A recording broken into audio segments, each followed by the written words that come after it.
Buenos días de nuevo, bienvenidas, bienvenidos a este quinto foro por la igualdad de la Confederación Empresarial de Pontevedra. Doy la bienvenida a las personas que ya estabais y si hay alguien que se incorpora para prestar atención a la mesa 2 y a la mesa 3, a las dos mesas que todavía nos quedan, pues bienvenidos en nombre de la CEP. Hemos escuchado ideas muy interesantes en la mesa anterior, la innovación y las mujeres innovadoras que lideran sus propios proyectos fueron las protagonistas.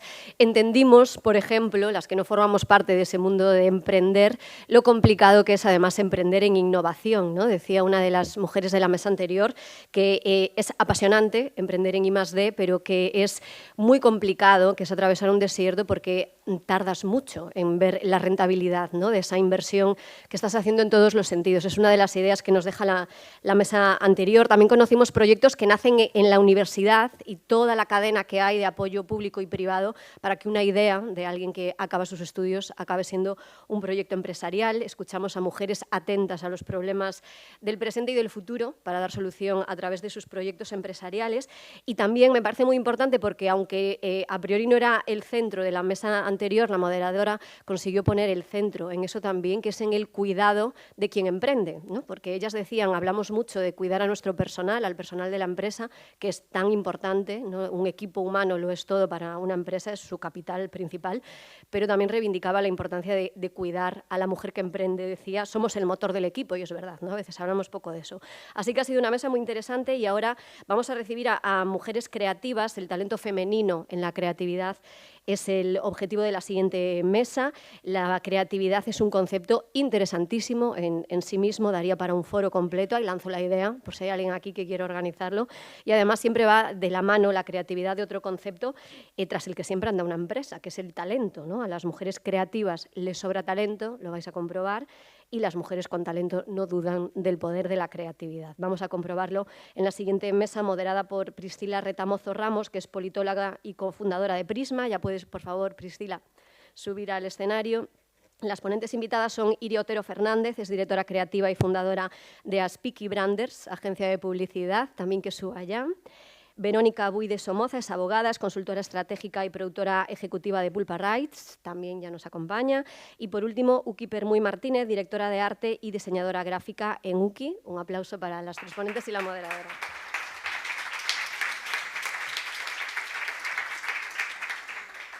Bueno, bo día a todas e todos.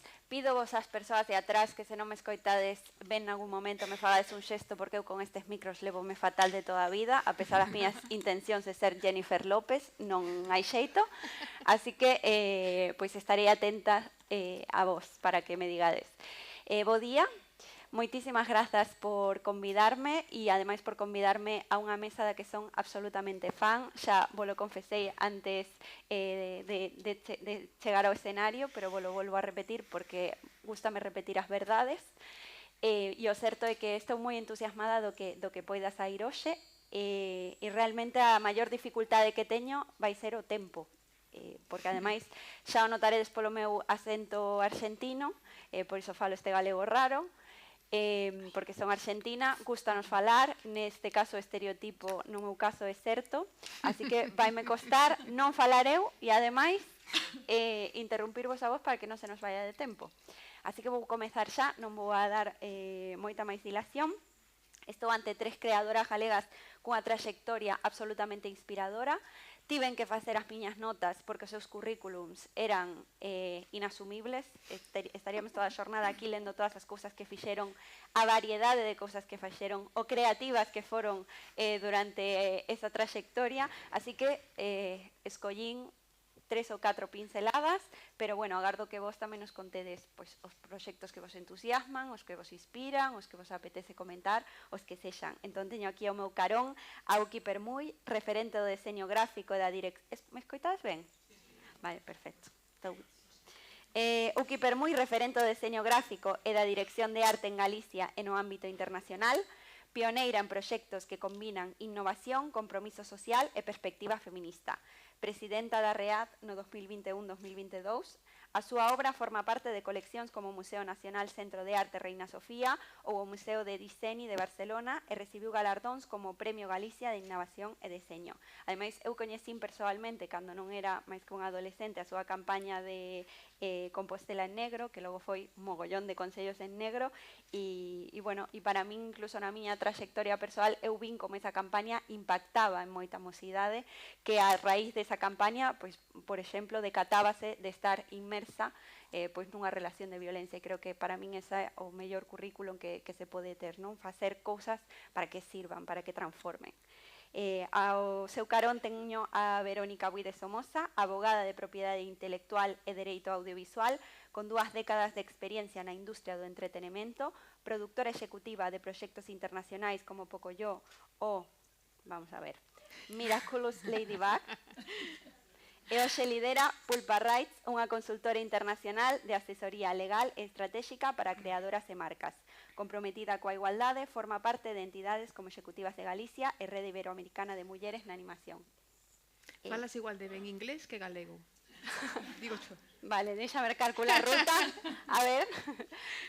Bueno, eu a Verónica, a verdade é que a desvirtualicei hoxe e foi un prazer, así que grazas tamén á Confederación de Empresarios por deixarme coñecer pois, a perfis tan interesantes que o mellor no meu día a día inmersa nos correos de Gmail todos urxentes e que poden provocar mortes se non os contesto en 24 horas, pois ás veces non me deixa. Estes congresos tamén son, estes foros son unha excusa pois para poñer o móvil en silencio, modo avión, e disfrutar de vos, así que grazas por eso.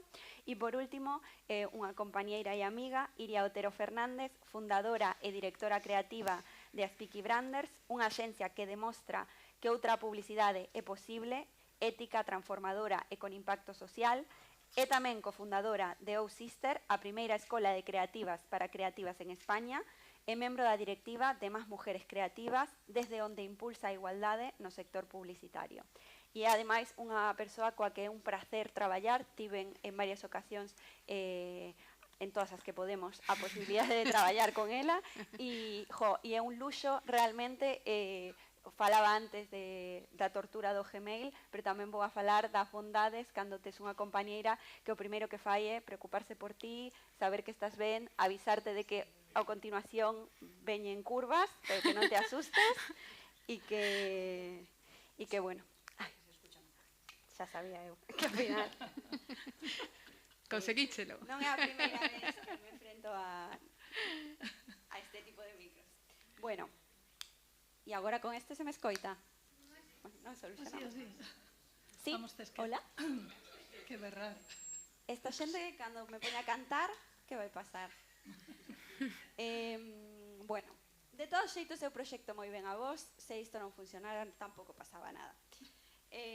Bueno, imos comezar xa coa primeira rolda e vou pedirvos a cada unha intervención moi breve, nada que ver coa presentación que fixen hoxe, por exemplo. Pois algo máis breve. Uns 5 minutos, por exemplo. E vou vos propoñer unha pregunta común que, por suposto, tedes o meu permiso de pasar delas se se vos ocorre outra máis interesante, que é que significa para vos falar do talento feminino e da creatividade hoxe, e ademais se o podedes vincular a vosa trayectoria e contarnos algo máis de vos, pois sería estupendo. Pero tedes o meu permiso para pasar de min tamén. Quen quere comezar? Verónica? Veña. Porque estás no medio. Vale. Bueno, grazas pola invitación. E grazas por este pedazo de panel que me tocou. Pois a ver, é unha pregunta moi aberta, non sei se temos 5 minutos. Bueno, xa, vou intentalo. Vale. A ver, a idea é que eu, dende os inicios, bueno, eu son abogada, no primeiro momento da miña, ou cando comezaba a miña carreira profesional, non sabía moi ben en que rama do dereito quería enfocarme. O que si tiña claro que me gustaba, eu non son creativa, aunque ao final sí que son, porque os meus contratos son bastante creativos, esa é a verdade.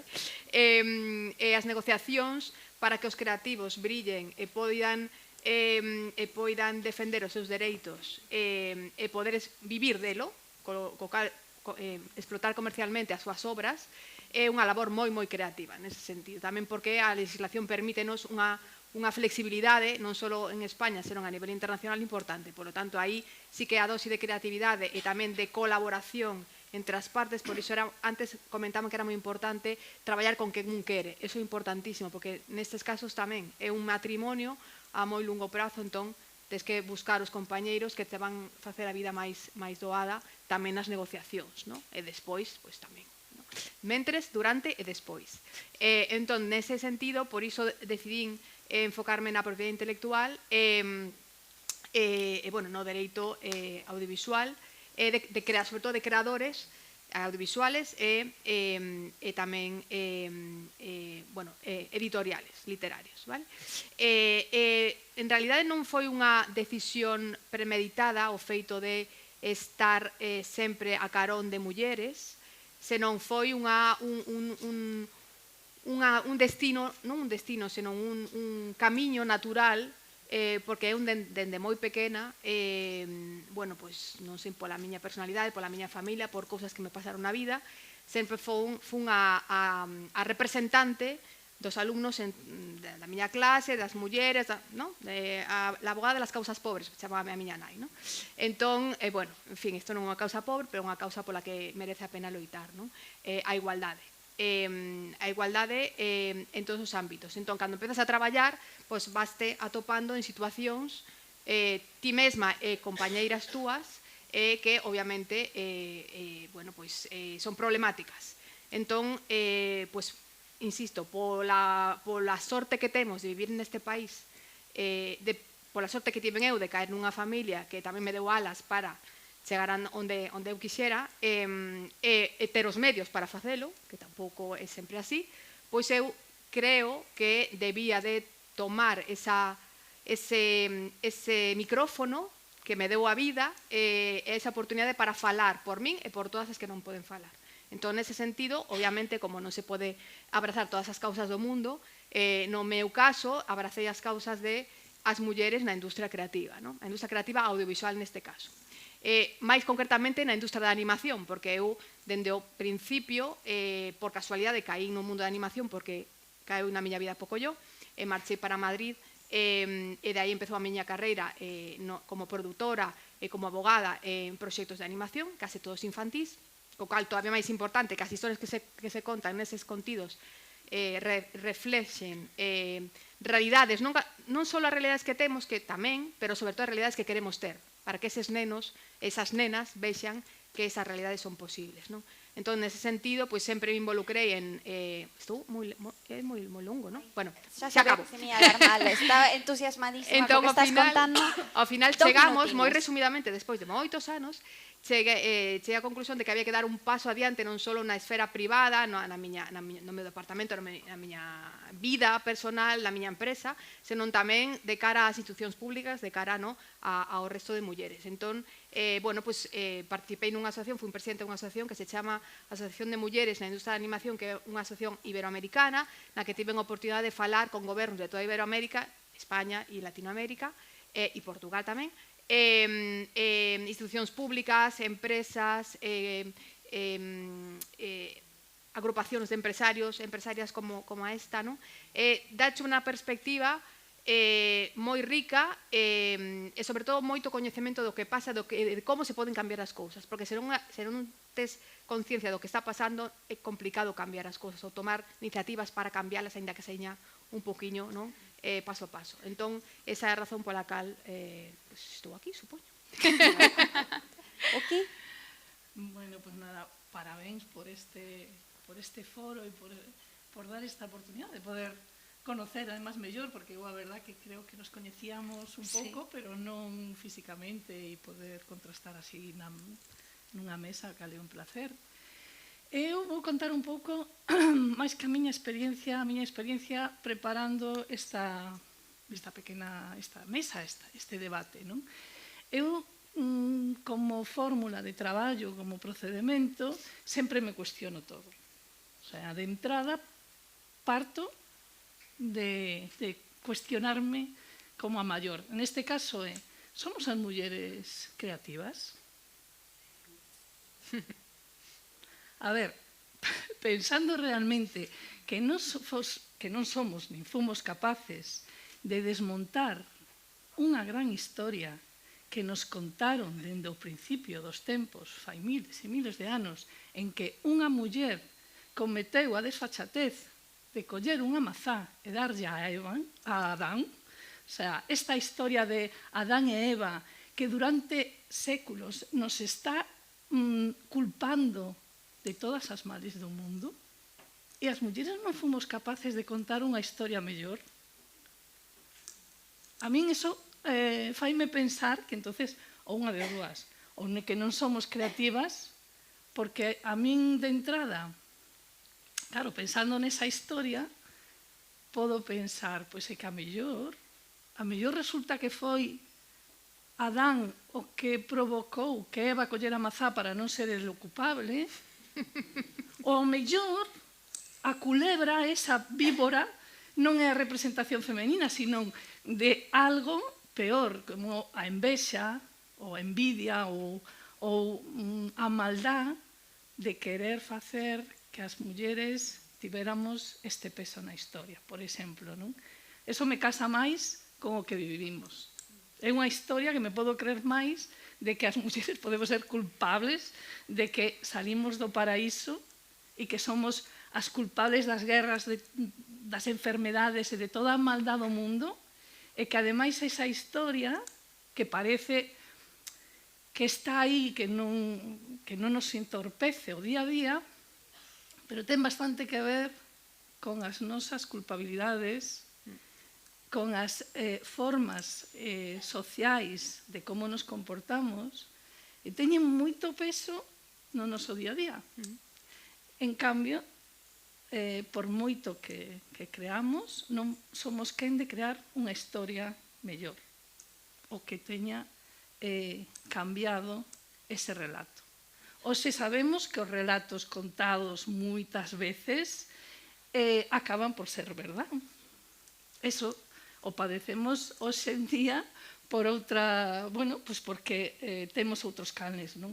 Antes só tiña un libro sagrado que se convertiu, eu creo que en un dos mellores deseños editoriais do mundo. Porque é así, o sea, é o libro. Pero se teñemos moitos máis canes, pero seguimos creando unha serie de historias que non somos as protagonistas. Entón, isto me fai pensar que, ao mellor, non somos creativas. Ou, ao mellor, non temos o poder suficiente para que o noso relato este colocado no local axeitado. Quizá poda ser máis ese efecto, non? Porque realmente a pregunta sería: quen controla o relato? Quen controla? O controlamos nós? As mulleres, aínda que tiveron esta carga, ademais foron moi invisibilizadas, non? Eso, bueno, a través da historia é moi fácil, tanto na arte, en calqueira das expresións creativas, de saber que tiñan que ter unha habitación propia, buscadas agachadas, escondidas, con nomes de homes para poder publicar, pero ao mesmo tempo, eu creo que as mulleres somos tan hábiles que, como decía unha compañeira no relato anterior, buscamos as maneiras de salir dai, non? E eu creo que a creatividade tamén hai que buscala nas cartas, nos relatos orais, nas artesáns, o sea, en todas aquelas que a mellor non é a creatividade por excelencia, ou a creatividade que máis se ve. Pero é verdad, e eu creo que aquí este foro é un pouco para este medio de precisamos que o relato das mulleres este máis visible, teña máis poder para que realmente a creatividade se vexa, non? E, bueno, eu era o que quería un pouco xa como para meter en este debate. Me encanta porque un pouco tamén se trata disso, non? De ir poñendo cuestión sobre a mesa e dende logo non vamos a sair aquí con todas as solucións, senón tardaríamos un chisquiño máis, de nada. Pero bueno, sí que me parece interesante as preguntas que estás poniendo sobre a mesa, que para min sempre son máis interesantes incluso que as respostas. Iria. Bueno, hola a todas e a todos. Escoítase ben? Sí? Vale. Quero recoller o fío de Uki porque justamente, bueno, onte igualmente estaba pensando en como abordar isto en 5 minutos. E me parece un moi bo punto de partida pensar en que cando eu empecé a carreira, tranquilidade que non vou a contar toda a miña vida, pero quero explicar un pouco o porqué destas preguntas. Eu sentía que igual tampouco era creativa ou non podía ser creativa, non? Un pouco a reflexión tamén que lanzaba se as mulleres somos ou non creativas. En nese sair así da carreira de publicidade, pois de repente atopeime o que eu lle chamo un anuncio, ou se veño cun anuncio de se alquila habitación, un anuncio que tiven que reflexionar se quería alquilar esta habitación ou non. Decía así: habitación en alquiler, oportunidade única. Ubicación desta habitación que estaba en alquiler, céntrica, un barrio maravilloso, destos que todos queremos estar no barrio mellor do centro de Coruña, vamos a poñer. Características: moi luminosa, amplia, con mobles modernos, ata futbolín. O do futbolín é un detalle importante. Prezo aparentemente asequible e condicións especiais, pois que vai a ser a habitación dos teus soños. Vale, pois eu decía, vale, pois perfecto, pois unha habitación super ben amoblada no centro con futbolín, que me vai a dar un estatus que, bueno, pois vamos aí directos a ela. Spoiler, pois hace 17 anos eu decidín alquilar esa habitación para crear. Que sucedeu? Pois que co tempo, neste sector creativo, onde hai tamén mulleres, aínda que non estemos visibles, estamos, pois fun aprendendo que hai unha letra pequena deste anuncio, que a ver se compartimos todas nas nosas vivencias. En primeiro lugar, me din conta que o arrendatario trasladoume que durante ese tempo que estivera nesa habitación maravillosa, luminosa, con futbolín, eu tería que traballar prácticamente gratis para o caseiro, prácticamente gratis, e ademais incluído fines de semana, porque hai urxencias, sempre hai urxencias, entón, pois, eso sería unha constante na miña vida se quería ese alquiler maravilloso. Tamén, el podería encargarme en calquera momento, pois, un traballo que fora en contra das miñas creencias e dos meus valores, porque traballar por traballar aquí non traballamos con valores, é todo comunicar xa. E logo había uns matices que fun chegando máis adiante a medida que me din conta de coñecer outras mulleres creativas, de estudios que foron saindo estes anos de Una de Dos, de Más Mujeres Creativas, nos que comecei a darme conta a outra letra pequena desta habitación, que era que, en concreto as mulleres, se chegábamos aos 35 anos, pois teríamos moitas máis posibilidades de ser expulsadas desa habitación. Por tanto, tiña que pensar moito de alquilar esa habitación se aos 35 anos iba a sair. Pero non só iso, é que os meus compañeiros de piso, eu estaba na miña habitación, pero había máis, os meus compañeiros de piso iban poder seguir traballando en mellores condicións, incluso poderían ser os caseiros dese piso, pero eu non. Entón, bueno, pois esta lucidez mental surdiu a base de moitos encontros con outras mulleres, porque se de min soa dependese, pois seguramente non me dera conta de todo. E fai 3 anos é cando pois decido que desa habitación non é que queira sair, porque me encanta traballar de publicidade, de comunicación e de creativa, e ademais sentía que podía facer creatividade, senón que non era un lugar para min por todas esas condicións. E doume conta tamén de que o que me estaba pasando a min pasaba a moitísimas mulleres que traballan neste sector. Entón, insisto, esa habitación da que falaba tamén Uki, esa habitación que todas as mulleres que creamos, que dicía Virginia Woolf, necesitamos unha habitación para crear, pois moitas veces non é unha habitación hostil para levar a cabo a creatividade. Entón, estamos ocupando estes espazos, algunhas privilexiadas, porque é así, non dende a voluntade romántica de querer emprender, algunhas sí, seguramente, pero a maioría, está ben que empecemos a falar desto, creo que o facemos porque non temos espazos no sector para poder traballar como creativas. Entón, temos que emprender dende a supervivencia para crear un lugar, para ter un lugar para crear, mellor dito. Entón, bueno, eu, aparte, que podo falar de Piki, por que nace? Pois Piki nace precisamente como proxecto persoal, pero hai moitos máis, e é importante que poñamos en valor todas as habitacións que se están abrindo por outras mulleres. No meu caso, pois para crear unha empresa con outros valores, que poña as persoas no centro, que sabiu antes, que podamos vivir desto, que teñamos unha habitación en calma, amueblada, que non se centre tanto no futbolín, senón en como facemos as cousas, e que eso, que sea sostible para as persoas.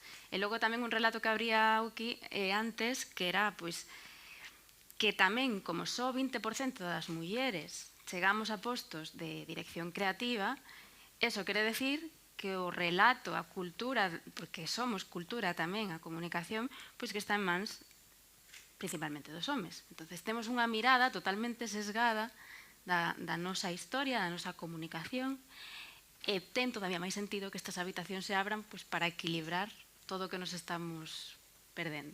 Así que non sei cales son as solucións, pero as miñas preguntas eran esas. Cando vamos a empezar a pensar ou a cuestionar nestes espazos por que só chegamos unhas e como podemos facer para que se podan abrir outras habitacións. Pois eu creo que atención ao traballo. Creo que xa hai suficientes preguntas na mesa. Somos as mulleres creativas. Me imagino un montón de homes preguntándose, somos os homes creativos? Xa, que... Entón me encanta que nos preguntemos. Quen controla o relato? Atención a ese panorama internacional, non, que me parece tan importante que traía a Verónica, non, de mirar cara fora. E por último, que tipo de inmobiliaria queremos montar? Que tipo de apartamentos queremos ofrecer? Eu creo que xa con iso temos dabondo para poder conversar entre nós e tamén con vos, non? É interesante abrir canto antes, cando podemos comentar aquí brevemente, e canto antes tamén abrir a vos, a que contedes tamén as vosas experiencias e nos contedes se vos vedes ou non vos vedes reflexadas nestes puntos, porque a verdade é que só podía decir, me pasa. Como dirían agora as novas, si soy.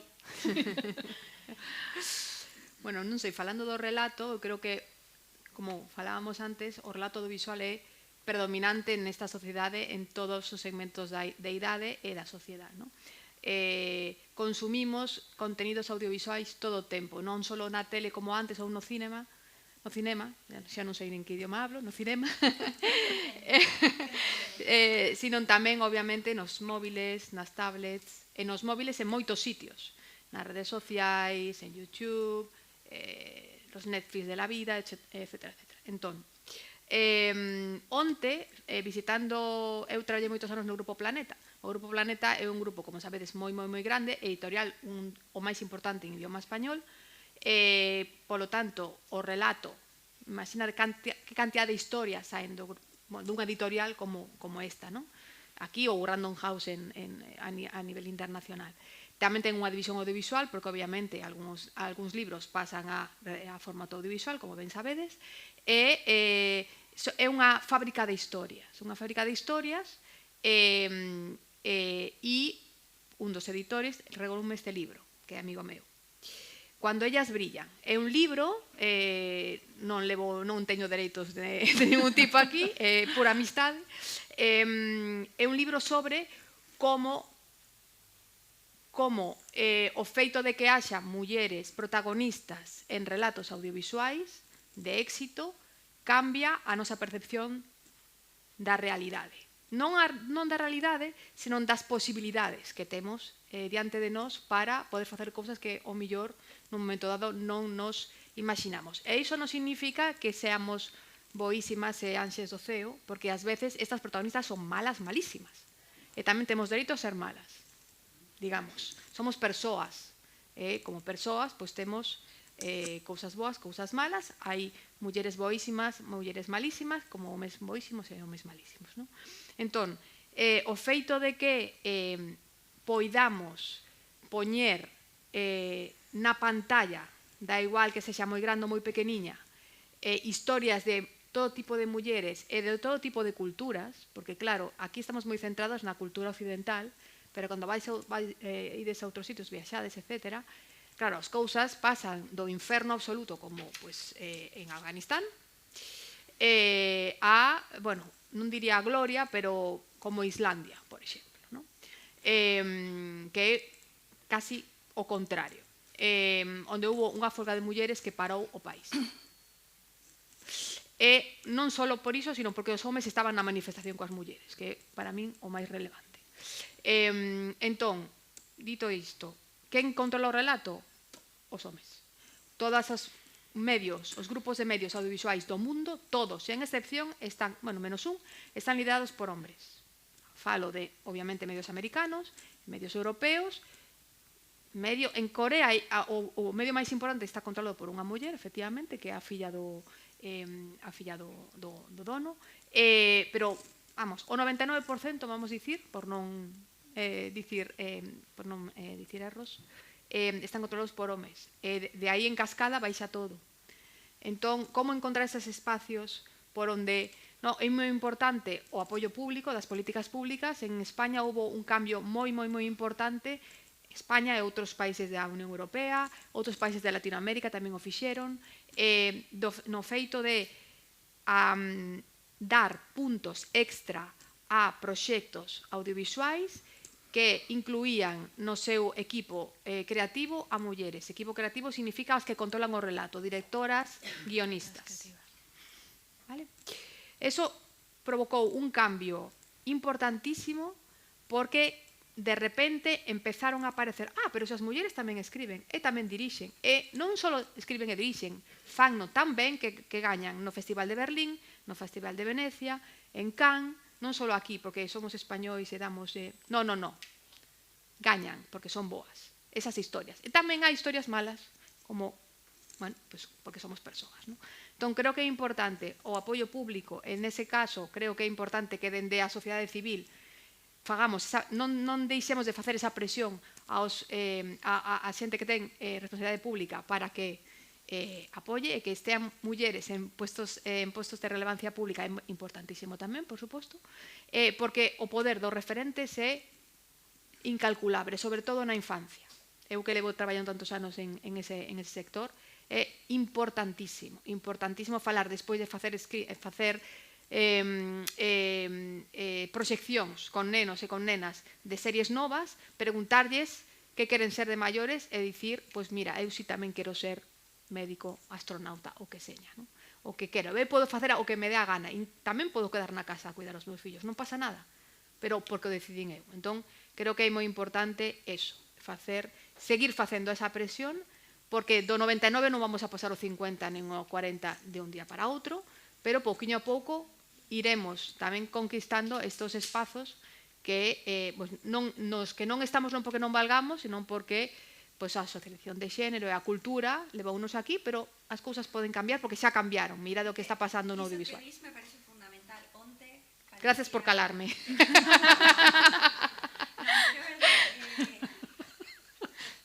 De unha maneira tan bonita. Que digo fai, eu dicía, estaba pensando, agora escoitándote, onte falecía Jane Goodall e ela contaba como cando fora a través dun programa público polo País Vasco ofrecendo charlas contando o que facía e de súpeto en País Vasco en Navarra saíron mogollón de primatólogas que hoxe son unha referencia e colocan ao Estado español como unha referencia neses estudos. Eso se dá grazas a tener referentes. É importante vernos, ter a quen aspirar.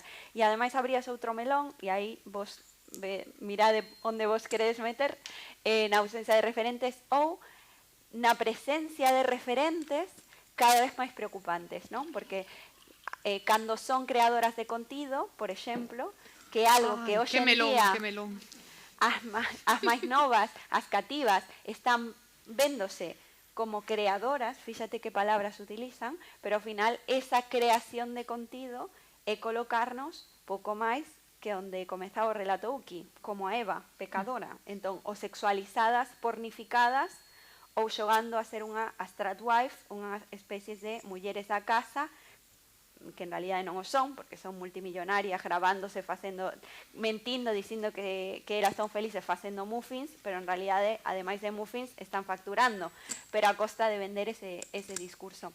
Entón, que importante, máis que nunca, se sempre foi importante a cultura, a creatividade, o audiovisual, se sempre foi importante, como é que hoxe non estamos falando da emerxencia de alfabetización que require. Sempre nos centramos na mocidade e na infancia, e eu vou a seguir con ese discurso para que non me traten de radical, pero eu penso que nós as adultas, non sei se estamos para dar clases, pero bueno, alfabetización audiovisual, os referentes dos que falaba a Verónica, colle de... Hai un punto, perdón, que non sei se querías... Hai un punto que creo que sempre queda fora, é o noso, a nosa responsabilidade tamén como persoas que traballamos en comunicación, nesa alfabetización, que é estar formadas tamén en perspectiva de formadas e formados, que falábamos antes na anterior mesa. O sea, todas as persoas que traballamos en comunicación deberíamos de ter formación específica en perspectiva de xénero en outras áreas. Ao final acabamos facendo campañas que teñen un impacto enorme e unha responsabilidade enorme, sen prever as red flags que lle chamamos a veces e que impacto pode ter no mundo, perpetuar un estereotipo ou o que comentabades a través das influencers, que non deixa de ser tamén unha campaña de comunicación. Hai outros países nos que xa se implementou borradores de leyes na que sería obligatorio que os profesionais que traballamos en comunicación teñamos esa formación. Mentres tanto, aquí en España non o é, eu penso que sí debería, pero sobre todo é sen quitar un pouco da ecuación a nosa responsabilidade. Penso que mentras non a teñamos, temos que habituarnos a traballar, a facer equipo con persoas como Prisma, con asesorías que realmente nos poidan guiar nunha comunicación moito máis responsable.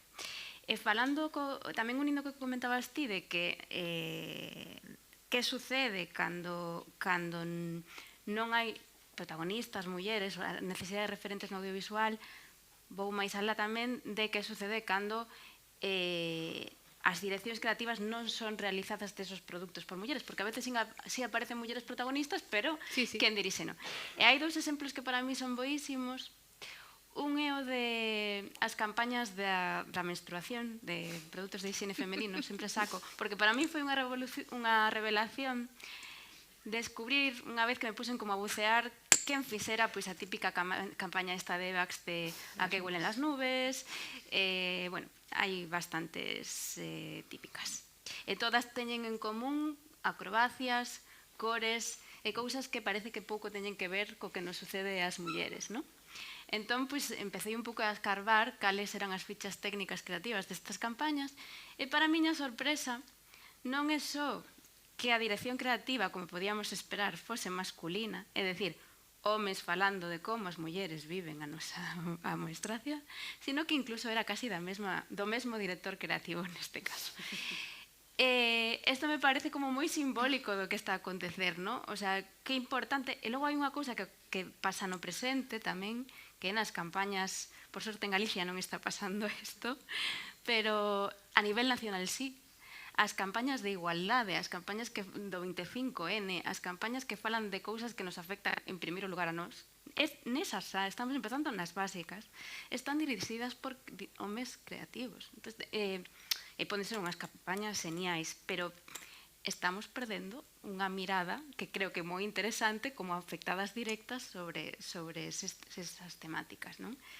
Entón, non se trata só de protagonizar, se trata de aplicar a perspectiva de xénero de unha xencia dende a fase estratégica, do briefing ata o final, e se trata de que as persoas que traballamos en publicidade teñamos unha responsabilidade que non podemos eludir, porque senón non estamos facendo ben o noso traballo. Bueno, a verdad que estamos como bastante na mesma línea. Entón, para darlle un pouquiño isto máis de aquel, te vou a contradicir un pouco, porque estou bastante de acordo con todo o que levades dicindo.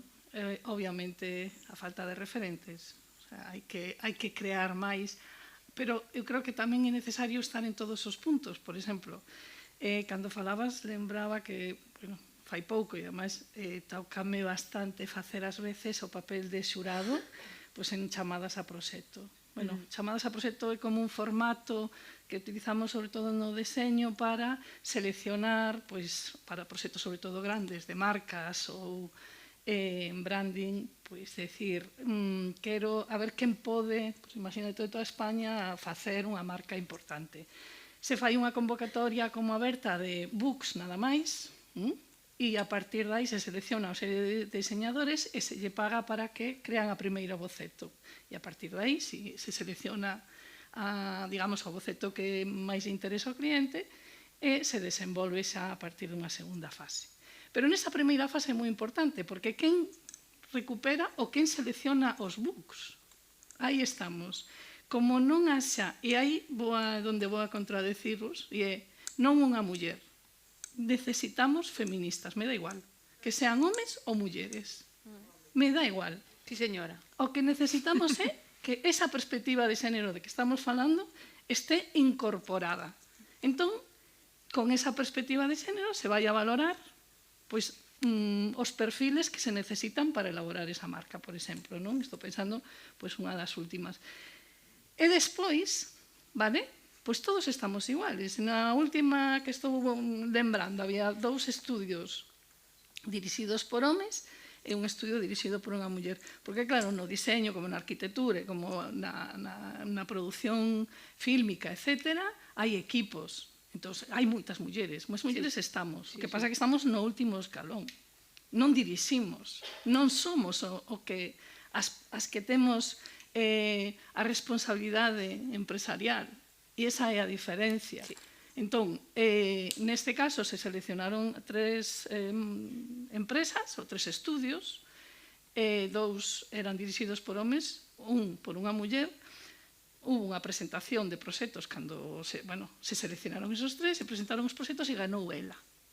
Pero clarísimamente era moito máis axeitado o proxecto, pensara máis no que quería o cliente máis que en facer unha marca maravillosa que ao mellor o cliente non lle iba a vir moi encaixar perfectamente. Entón, no xurado estábamos, por un lado, 3 profesionais de diseño e 3 persoas da empresa que seleccionaba a marca. E isto é un exemplo, porque me acaba de pasar a semana pasada, pero a verdad que en os últimos anos esta experiencia se repite máis ou menos. Digo, igual que as campañas, a mí non me importa que sexa un estudio de homes ou de mulleres ou de mixto, o que quero é que teña perspectiva de xénero. O que necesito son homes feministas. Mas porque as mulleres xa estamos bastante, xa vamos collendo, eu creo que unha, digamos, porque isto non vai de quen ten que facelo, ou non vai de a quen lle perxudica. Eu estou convencida de que é a sociedade completa que nos perxudica non ter unha perspectiva axeitada. É a toda a sociedade, porque vamos a estar mal. Nós, e se estamos mal, nós está toda mal a sociedade. Así que hai ese pasiño que eu creo que sí que hai que dar, de decir, a ver, as mulleres temos que estar como referentes, pero o que temos é que incorporar os homes, pero en masa, a nosa causa. Porque é a causa social. Eu aí o teño cada vez máis claro. Por alusiones. Non, esa parte é breve. No, creo que non estamos en contradicción. Eso iba a dicir eu. Pero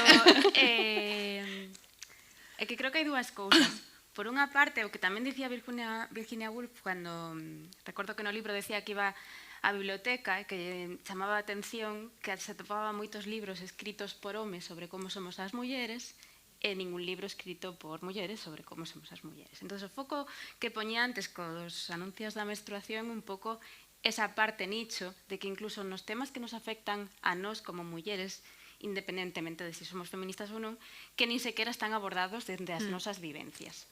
Dito isto, sí creo que por responsabilidade, como decía antes, homes e mulleres que traballamos en comunicación temos que ter, claro que sí, perspectiva de xénero. E non só na hora de seleccionar un proxecto, sino na fase estratégica, que é o obxectivo, cal é o target, como se vai a executar, quen vai dirixir, todo eso require de perspectiva de xénero dende o inicio. E non temos formación. Eu no tempo que levo traballando nesto, detecto que nas agencias nin hai esa formación, nin esa preocupación. É verdade que afecta, o sea, topeime mulleres que efectivamente pois tampouco estaban aplicando a perspectiva de xénero, pero tamén homes, e creo que é algo global, que cada vez nos ten que preocupar máis se queremos facer ben o noso traballo, o sea que non discrepo. No, e eu te digo ademais Sí. que, bueno, informo que eu estou tamén en un grupo que se chaman Gráficas en Negro, bueno, isto ven Sí.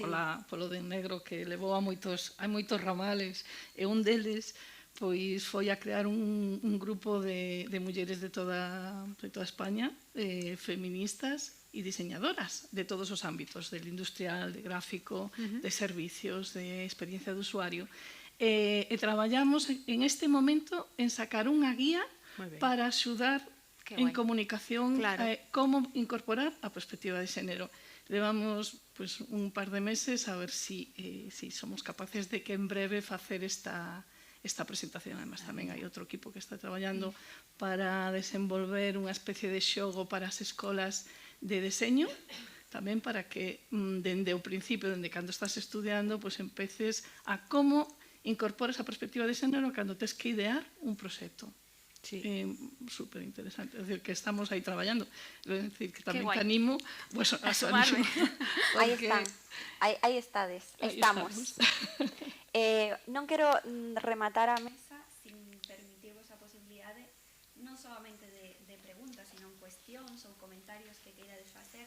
A mí me parece super... Para min o que fixeches é unha cousa fundamental, que encher de significado os contidos, porque ás veces falamos de perspectiva de xénero ou falamos de feminismo e moita xente non sabe do que está falando. Entón, hai que volver aos básicos. Eu teño que volver a comezar as charlas dicindo son feminista e non odio os homes, de verdade que non os odio, me caen ben, non todos, hai unha excepción, pero con mulleres tamén me pasa, non todas me caen ben, hai alguna que eu tengo especial tibia, o falamos no café. Todas estas cousas hai que aclaralas, porque estamos vivindo nuns tempos moi locos, onde a xente xa non se fía nin sequera do que di o diccionario da RAE, pouco sospeitoso de feminista. E aí está, ainda que a RAE define o feminismo como a igualdade, ainda temos que seguir aclarando que isto non se trata dunha guerra dos sexos. Se fora unha guerra dos sexos, as mulleres xa teríamos gañado, somos o 51% da poboación, en ese bando estaría mi madre, vamos a ver.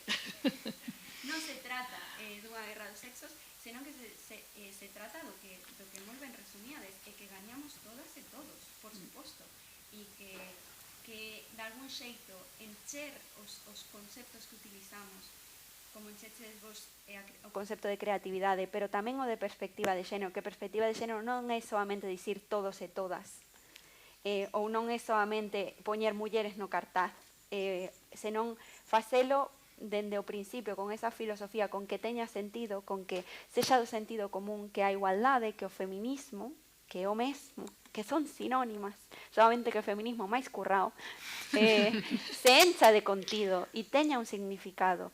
Creo que, que temos aí ese traballo por facer, que é recuperar as referentes, porque xa estes discursos xa os tiña pouco máis que a miña avoa, pero hai que recuperalos porque hai toda unha mocidade, unha xente nova a que non lles están chegando. Entón, o mellor hai que volver con eses discursos, ser creativas e transformalos en cousas que sexan, pois, o mellor máis atractivas para o linguaxe de hoxe, pero ao final sempre hai que volver aos básicos. Non sei se queres facer algún comentario, algunha pregunta, felicitalas, porque de verdade que eu me pasei estupendo. Hola, ¿qué tal? Buenos días. Bueno, estoy encantada de escucharos, la verdad, que fenomenal. Tengo muchísimas preguntas así en mi cabeza. Una cosa le quería decir a Uki, ¿no será un oxímoron hombres y feminismo? ¿Cómo lo ves? Wow. Es que el otro día oí a alguien decir que una mujer que decía que sería imposible que los hombres fueran feministas. No estoy de acuerdo. Yo tampoco. Entonces yo os traslado esa cuestión de si es un oxímoron o, bueno, y cómo podríamos hacer para traerlos a nuestro terreno, ¿sabes? Y no como dice Priscila, que esto no va de guerras, ¿no? Sino de que es un beneficio conjunto. Y otra cuestión también, con respecto a las campañas que, por ejemplo, se hacen pues, desde los sectores públicos. Sabéis la última que hizo el Ministerio de Igualdad, lo de por huevos, no sé si la habéis visto. No, entonces, al final, con los comentarios que escuchas es que como que es tirar el dinero, ¿no? Siempre estas campañas, que esto no es relevante, que esto no es importante, y yo considero que es pues importantísimo, porque también tenemos que llegar a controlar el relato también, ¿no? No es solo lo que nos estén contando todos, sino que nosotras tenemos que participar de ese relato. Bueno, no sé si es una pregunta o una reflexión que quería compartir con vosotras y muchísimas gracias. Maravillosa, además. Muchas gracias. Yo creo que, perdón, No. yo creo que renunciar a los privilegios es complicado. Privilegios de género, de clase, me da igual, ¿vale? Nosotros también tenemos privilegios por vivir en donde vivimos, ¿no? Y renunciar a ellos en favor de una convivencia más justa, vamos a llamarla así, como es un poco filosófico ese concepto, pero es complicado y requiere de humildad y requiere también de generosidad. Y bueno, nos estamos dando de bruces con esta realidad en cuestiones de género en concreto, desde lo que estamos hablando ahora, todos los días, a todas horas, ¿no? Aquí, y ya no te digo en otros países, porque eso ya es, en fin. Entonces, yo creo que, bajo mi punto de vista, mi esperanza es, yo pondría, digamos, todos los esfuerzos y la energía en la educación y en el relato, que van un poco unidos, ¿vale? En la educación desde las ganas de integrar, ¿no? Siempre va a haber gente que no esté de acuerdo y que quiera estar ahí, no, porque vosotras biológicamente sois diferentes, todas estas cosas, ¿no? Que cuentan, a ver si no las creemos. Entonces, eso no va a desaparecer, pero yo creo, por lo menos desde mi punto de vista, que hemos mejorado bastante en el sentido de que hay más hombres dispuestos a escuchar. Y es el primer paso para cambiar. Entonces, bueno, educación y comunicación y relato. Un poco creo que tenemos que incidir ahí para llegar a todos los segmentos de la población y todos los segmentos de edad. Pero vamos, esto nos va a costar. Pero non renunciaría. O sea, no, creo que, además, por exemplo, por supuesto. Ahora, en un foro de mulleres que participen homes, xa é bastante habitual. Algo que eu lembro, en principio, que era imposible. O sea, está un tema de mulleres, está un tema de feminismo, parece que non lle interesa a ninguén. O sea, non que isto estamos xa en outro paso. Ou quero, dende logo, defender que temos que traballar conxuntamente. O que pasa é que temos que aprender tamén. Tamén o digo polas mulleres, porque, a ver, a campaña que citaches, a de negro contra as violencias ou Vigo en negro, que faltou, me dolió que Vigo non se xuntara, pero bueno, é broma. Pero esa acción, que ademais acabo de publicar un libro recopilatorio de casi imágenes, aínda que tamén hai un relato que fago de como foron esos 10 anos, que empezou no 2015, sorprendeume, e sobre todo cando xa tiven que coller miles e miles de fotos de material para seleccionar, a cantidad de homes implicados nesa acción, pero moitísimos. Bueno, por interés e por a miña profesión, controlo moitas campañas, estou sempre ao tanto. Eu creo que nunca unha campaña, e cando digo nunca, das europeas fixo, estiveron tan vinculadas a que os homes tiveran, bueno, de feito, eu os vexo ainda pola rúa, sobre todo Compostela en negro, sin ningún esforzo, o sea, a fixeron súa sin ningún esforzo. Cando debato isto en presentacións e tal, se dices, bueno, que a mellor hai moitos homes que o poñen como para tal, e digo, tamén mulleres, o sea, non nos engañemos. O que temos é que traballar en todo caso en algo que os podamos implicar. E cando, por exemplo, a min falan de, bueno, as campañas, os costes, todo eso me sona moi a bots. A bots en nas redes sociales, largando lemas y campañas contra que el feminismo nos va a atropellar, o sea, non escoitas un discurso tan machacado sobre que o feminismo nos beneficia a todos. E eu creo que hai unha película que saleu agora, a de Superman, non sei se a biche de Segua, eu xa tive ocasión de vela, e hai un momento maravilloso, para min, ainda que solo sea por ese momento, me vale a pena esa película, en que se ven na cárcel un montón de monos que están arrestados e solo teñen que votar odia a Superman, ¿no? Entonces, ese odio, ese miles de monos escribindo contra o feminismo, para min é a mellor metáfora do que está sucedendo e do que temos que loitar. Ese sí que ese para min é o problema fundamental que está sucedendo neste momento. Hai un odio hacia o progreso, hacia que vivamos mellor, que me parece preocupante. E esos son miles de bots tecleando. E a verdad que como contrarrestarlo, pois eu creo que é o que temos que pensar. Bueno, e un pouco o que vimos a facer hoxe, non, neste foro, pois repensar dende distintas aristas como transformar e como mudar as cousas. Eu creo que nese sentido fuchedes clarividentes. Tamén agradezo a intervención, porque creo que deu a oportunidade de falar de algo moi importante, que isto é unha loita democrática dos homes e das mulleres como sociedade. Cando unha muller avanza, ningún home retrocede. Non vou dedicar un foro dedicado ao talento feminino a falar das problemáticas e os custes da masculinidade, porque só faltaría. Pero é verdade que o teñen. E non soamente a cambio deses privilexios pagan uns custes altísimos. Que estou segura que a maioría dos homes se fixeran ese análise, e eu o vivo en carne propia. Eu teño moitos amigos, o meu pai e o meu irmán, os que chamaría feministas, con sus cosas, como diría Uki, como as mulleres, que temos tamén, pero que dende logo son moito máis felices dende que o feminismo chegou á súa vida que antes.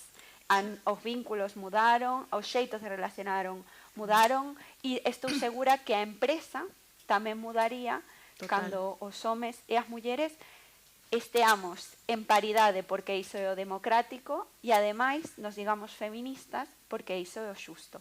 Entón, con esta reflexión que creo que un pouco conclúe todo o que nos facilitaches, vos pido un aplauso para elas e para vos.